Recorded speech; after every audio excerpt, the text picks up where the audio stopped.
Welcome back, everyone. I'm sure you know how this works, but if you're new, before we continue the story, please pause the video and go watch the previous episodes of this series since you might get lost if you're not caught up. The link to the series playlist will be down in the description of the video. Now with all that said, let's begin. Chapter 22, The Titan of Kalos. The sun shines brightly over Kalos, warming the ground and drying up the dew. The golden horizon pulled into Cormine City Port just before sunrise. Everyone set out on their own tasks shortly after. Lucius had already booked ferry passages for Dante and Violet to the western islands, where the ruined temple stands guarded by the Titan of Kalos. The tension between the two is terribly high with how the previous night went. Dante hasn't even looked nor spoken to her. Because of this, Violet is filled with a crushing pain that she can't shake, and the deepening fear that she may have lost someone who means the world to her.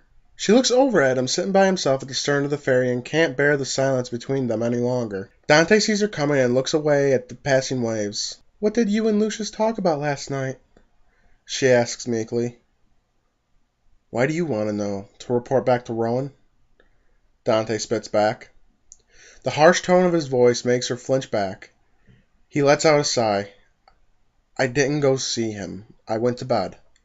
Dante lies as if he's been doing it all his life. "Oh, okay. I was just wondering." Violet turns to walk away but turns back to ask one more question. "Did I screw everything up? Did I ruin what we were making?" Dante can see the tears she is holding back and a guilt mixes with his anger. "No, I just need some time, Vi." She nods, accepting this as it could be much worse. She sits down next to him and looks out at the passing water in silence. Violet nearly jumps when she feels Dante place his hand onto hers. She looks at his hand and smiles. The small action gives her hope that everything will be okay. An hour passes and the morning sun continues its ascent to its apex. The captain of the ferry calls out about approaching land. Dante is the first to see it. The Titan of Kalos. A 30-foot-tall Golurk statue covered in moss and vines. "Oh my God," Dante says, looking up at the statue in awe. Violet joins Dante and even she is taken back by the size of it. The Golurk statue stands with one arm raised, and in its raised palm it holds a solid bronze brazier that once lit up the whole ocean near Kalos. The ferry pulls into the small dock that was constructed back when the archaeological expeditions were being conducted on this island. Now it remains for a few tourists that come out to see the Titan. Once they are off, the ferry pulls away with the promise of returning at afternoon. Dante walks along the rotting dock, never taking his eyes off the Titan. Small bird Pokémon fly around it and occasionally land on its giant shoulders. Fallen pillars mark the location of the temple that supposedly has the Megastone deep within. "My dad would love to visit this place," Dante says, forgetting all the problems of the world. Violet walks over to him and rests her head on his shoulder. "Make sure you tell him about it after we get back to the mainland. And don't forget to draw that thing," she says, looking up at the Titan. "Oh, don't worry, I brought everything I need," he says, patting the satchel. "Once we get your Garchomp bite, we can relax around here, catch some Pokemon or whatnot." "All right, let's head into the ruins," Violet says, taking a few steps towards them. Dante follows, still in awe of the beauty of this island. The ruins' entrance is cloaked in darkness. Violet takes out her 2 flashlights and hands one over to Dante. They shine their lights into the ruins and see a staircase leading deep within the ground. Violet is the first one to enter, and as soon as she is heading down the stairs, a large iron door slams down, locking her in the ruins. "Violet!" Dante screams and slams his fist against the door. "Can you hear me?" "Yeah, I can hear you. Are you okay?" she asks. "I'm fine. There must have been a pressure pad. A simple booby trap. There should be other ways out besides the main entrance. The people who built this always designed it to have a back exit in case of collapses. You will have to go deeper," Dante says with his ear against the door. He hears her sigh. "Okay, but what if I can't find it?" "Then we find a way to open this door. I'll get you out. Don't—" He is cut off by the shaking of the ground. "Dante, what's going on?" Violet says through the iron door. I don't know. Something must have triggered the temple's What the hell?" he says with confusion as the sun slowly disappears and a shadow covers everything. "Dante, what is it? What's going on?" Dante slowly turns just as the giant bronze brazier comes crashing to the ground. It impacts and bounces off to the side as the Titan of Kalos looks down at Dante with glowing yellow eyes. Holy sh... Before he can finish, the giant Golurk reaches its fist back and lets loose a massive punch, and Dante leaps before he is crushed. He can hear Violet screaming for him, asking what's going on. "The Golurk! It's alive!" he says with terror filling his whole being. Dante gets to his feet and continues to run from the Titan's attacks. He reaches to his belt and lets out every Pokemon he has. Grottle, Kabutops, use Seed Bomb and Night Slash on Golurk. Hippopotas, Scorpy, use Rock Tomb and Infestation. We need to take this thing down. Dante commands, trying to assess the situation. After the initial shock of their predicament, Dante's Pokemon jump into action. Grotto lets loose a barrage of seeds that explode as soon as they hit the Titan's body. Kabutops dashes forward and its scythe claws glow a dark aura, and once it's close enough, it stabs them into the Golurk's feet. The giant Pokemon raises its arms and lets out a trumpeting roar. It raises a foot into the air and stomps down, trying to stop Kabutops. The stones from the Rock Tomb land around the Titan's feet, slowing its movement while the infestation from Scorpy makes its way up the body. The Golurk reacts to this and claws at its own body, trying to stop the attack. Good, everyone, keep it up, Dante commands. Hippopotas, Grottle, keep up your attack. Don't let up. Scorpy, leap onto Kabutops, and Kabutops, make your way up to the Titan and get Scorpy to its shoulders. Grottle and Hippopotas continue their attack, slowly weakening the massive Pokemon. Scorpy leaps onto Kabutops and they make their way up the giant. The Golurk swings its massive arms, sending a whirlwind towards Grottle and Hippopotas. The wind sends both their attacks and them flying backwards. This distraction allows Kabutops to make its way up the Titan's entire body. Scorpy, use Flash! Blind this thing! Dante calls out, seeing his Pokemon up at the top of the giant.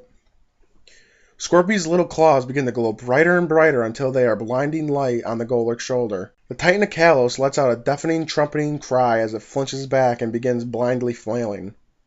It throws both Kabutops and Scorpy off, and they plummet to the ground. Kabutops grabs a hold of Scorpy and cloaks itself in water and uses Aqua Jet to make it to the ground safely. Still in a blind rage, the Titan stomps and swipes, sending tremors and waves of air everywhere. Grottle and Hippopotas recover from the whirlwind and return to Dante's side and continue their attacks. The blinded giant feels the attacks and reaches forward and grabs Grottle. It brings it into the air and squeezes. Dante hears Grottle screaming in pain. Grottle, hold strong! Use Seed Bomb! Dante yells, fearing for his Pokemon's life. Explosions erupt from Golurk's fist, and in a split moment the explosions turn brighter and brighter, and soon everything stops. Dante fears the worst as silence fills the battle. A massive roar Dante has never heard before echoes out from the fist as the massive vines break through the fist and ensnare the Titan's arm. The vines continue up the body and force the fist open, and a Torterra leaps from the hand and lands in front of Dante with a ground-shaking explosion. It lets out a powerful roar that draws the attention of everything around it. The vines of Frenzy Plant continue to work their way across Golurk's body, and the damage brings it to a knee. Its voice trumpets out in pain and as it pulls at the vines, trying to rip them off. Dante sees this and realizes that this will kill the Golurk if it continues, and despite it attacking him, it is still a Pokemon. He does the only thing he knows that will end this Pokemon's pain. He reaches for a free Pokeball and throws it. The Pokeball that looks like a speck of dirt next to this colossal giant hits and opens. It draws the Titan and it begins shaking. Dante holds his breath. It rolls and shakes and clicks locked. He lets out his breath and then realizes what he just caught. Dante and his Pokemon all approach the Pokeball as if it would explode. He picks it up and the thought of Violet trapped in the ruins fill him with dread as he rushes back to the iron door. Vi, are you there? Can you hear me? Dante calls out, reaching the door. No answer. Dante realizes he only has one option, and he even fears it will backfire. He grips the Pokeball with Golurk in it and looks at all his Pokemon. Be ready, everyone. He tosses the ball into the air and the Titan of Kalos emerges. It looks down at Dante waitingly. Can you hear me? He calls out. The Golurk nods. Will you help me? Again, it nods. Good. My friend is trapped behind this door. Rip it off so we can go look for her. The Titan kneels down and reaches forward. With one swift motion, it grabs a hold of the iron door, crushes it, and tosses it out into the ocean. Every one of Dante's Pokemon stare at it in amazement. Even Dante is amazed by the power of his new Pokemon. He turns back to the ruins temple's entrance and takes a step into the darkness. Violet! He yells down the stairs. Dante? He hears back from the shadows. Dante can finally see the light from Violet's flashlight as she smiles with relief and runs up the stairs. She throws herself into his arms. How did you get the door? Oh my God, she says, finally seeing the Golurk behind Dante's Pokemon. I don't believe it. she says while still holding on to Dante. How did you get it to help you? I caught it, he says as if it were nothing. Violet pushes away from him and looks him dead in the eyes. Let me get this straight. I go down into the ruins to find that dumb Megastone, and while I'm gone, you evolve Grotto and you catch a 30-foot tall Pokémon? She says, not even believing her own words. Dante nods and smiles meekly. I can't keep it. I mean, it's the Titan of Kalos. The hell you can't? You caught it fair and square, Violet says in strong protest. That would be like stealing Lumio's tower from the city. I just can't keep this Golurk, he says, looking up at the Titan. The Golurk calls out with its massive voice sounding as if 10,000 trumpets were playing at once. It gently reaches forward and touches Dante in the chest with a finger. I think it wants to stay with you, Violet says, smiling. The Golurk looks at her and slowly nods and then looks back at Dante. He smiles, looking up at his new friend in Pokemon. Okay, then I'll keep the Titan, he says with a cheeky smile. Did you get the Garchomp bite? Violet smiles and takes off her backpack. She opens it up and pulls out a beautiful silver armored crown with a deep purple megastone in the socket in its center. He smiles and pulls her into his arms, thankful she is safe and that she even found what she came here for. Hours pass before the fairy returns. When seeing the state of the ruins and the missing Titan, the captain questions with anger what went on. After explaining the whole situation, the captain still does not believe it until Dante lets out the Golurk. Well, I'll be a Mankey's uncle. It is alive, the captain says, taking his hat off, looking up at the Titan. I think it was a defense mechanism that was never triggered. We just got lucky it didn't kill us before I managed to capture it, Dante says honestly. You're one special trainer, kid. To catch that thing? Come on, let me get you back to the mainland. This will be one story to tell my mates.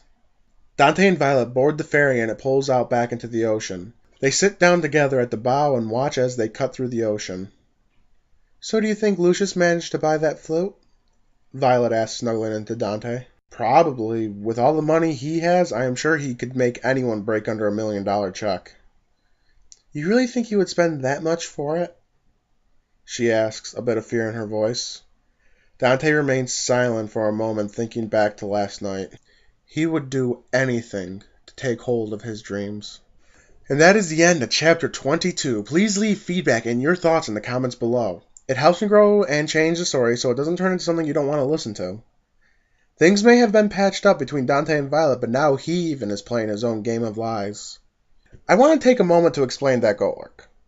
Because of what it is and its pure size, it affects the moves it can learn. It affects the moves it can learn. That is why it knows Crush Grip, Stomp, and Whirlwind. Moves a normal Golurk would never learn. I just wanted to explain that before anyone goes off in the comments about how Golurk can't learn those moves. If you enjoyed this video, though, please share this series around so others can enjoy it as well, and leave a like so I know you enjoyed it. Follow me on Twitter for updates on anything and everything Pokemon as well, so when all my videos go live. The link's down in the description below. And with all that said, this has been Black Phoenix. Thanks for watching, everyone.